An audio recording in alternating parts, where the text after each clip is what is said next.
Action. Bharat Pakistan మధ్య ఎలాంటి పరిస్థితులు ఉన్నాయో అందరికీ తెలిసిందే. అటు బార్డర్లో ఎప్పుడు చూసినా ఉద్రిక్త పరిస్థితి, రాజకీయంగా ఎన్నో వివాదాలు. అయితే సినిమా రంగానికి వచ్చేసరికి పాకిస్తాన్ నటులను భారత్ బహిష్కరించడంతో దెబ్బకు దెబ్బ అంటూ పాక్లో బాలీవుడ్ సినిమాల విడుదలను నిషేధించిన పాకిస్తాన్ మళ్లీ దిగొచ్చింది. నిషేధం విధించి 4 నెలలు కూడా గడవకముందే తన నిర్ణయాన్ని వెనక్కి తీసుకోక తప్పలేదు.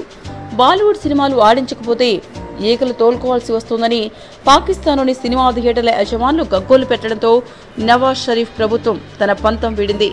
పాక్ బిజినెస్ లో 70% బాలీవుడ్, హాలీవుడ్ సినిమాల ద్వారానే వస్తుందని పాక్ చెబుతోంది. ఇండియన్ సినీ పరిశ్రమ బాలీవుడ్ తో పోలిస్తే పాకిస్తాన్ లో సినీ పరిశ్రమ చాలా వెనకబడే ఉంది. పాకిస్తాన్ లో ఎక్కువ మంది బాలీవుడ్ ఫాలోవర్సే. మన స్టార్లు నటించిన సినిమాలు అక్కడ బాగా ఆడతాయి. దీంతో పాకిస్తాన్లోని స్టార్స్ కూడా బాలీవుడ్ లో నటించడానికి ఆసక్తి చూపుతున్నారు. చివరికి ఇండియన్ సినిమాలు పాక్ లో విడుదలవుతున్నాయి. అయితే ఈ వాతావరణాన్ని చెడగొట్టే సంఘటన మరోటి జరిగింది. అయితే అమీర్ ఖాన్ కు దంగల్ విషయంలో పాక్ సెన్సార్ బోర్డు పెట్టిన కండిషన్ కి తిక్కరేగిన అమీర్ ఖాన్ దంగల్ పాక్ లో ప్రదర్శించను పొమ్మన్నాడట. ఎందుకంటే పాక్ సెన్సార్ బోర్డు కొన్ని సన్నివేశాలను తీసేయమని చెప్పిందట. అందుకే అసలు పాక్ లో సినిమా ప్రదర్శన వదిలేశాడు అమీర్. నిజానికి దంగల్ సినిమాను పాక్ లో విడుదల చేసేందుకు చాలా మంది డిస్ట్రిబ్యూటర్లు సిద్ధంగా ఉండి తమను సంప్రదిస్తున్నారని, కానీ అమీర్ మాత్రం సెన్సార్ బోర్డు నిర్ణయం తర్వాత అసలు సినిమాను పాక్ లో విడుదల చేయడానికే ఇష్టపడటం లేదని ఆయన ప్రతినిధి ఒకరు మీడియాకు చెప్పారు.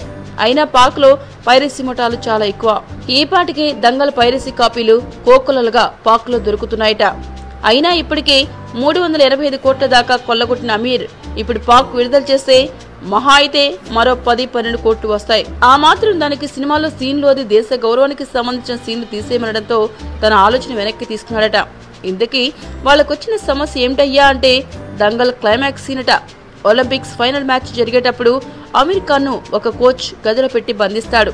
దాంతో తన కూతురు అక్కడ ఎలా పెర్ఫామ్ చేస్తోందన్న ఆందోళనతో అమీర్ కలవరపడుతుంటాడు. అంతలో బౌట్ ముగిసిన తర్వాత భారత జాతీయ గీతం వినిపిస్తుంది. కిటికీలోంచి బయటికి చూస్తే త్రివర్ణ పతాకం రెపరెపలాడుతూ పైన కనిపిస్తుంది. దీంతో తన కూతురు స్వర్ణ పతకం సాధించిందన్న విషయం అమీర్కు తెలుస్తుంది. ఇది సినిమాకి హైలైట్ గా ఉన్న సీన్. ఈ సీన్ గనక లేకపోతే మొత్తం సినిమాలో ఉన్న ఉద్విగ్నత అంతా దెబ్బతింటుంది. అయితే ఇందులో భారత జాతీయ గీతంతో పాటు త్రివర్ణ పతాకం కనిపిస్తున్న కారణంతో ఆ సీన్ కట్ చేస్తేనే పాకిస్తాన్ లో విడుదల చేయనిస్తామని అక్కడి సెన్సార్ బోర్డు పట్టుబట్టింది. సెన్సార్ బోర్డు వాళ్లకు అమీర్ ఖాన్ స్పష్టంగా ఆ సీన్ గురించి చెప్పాడు.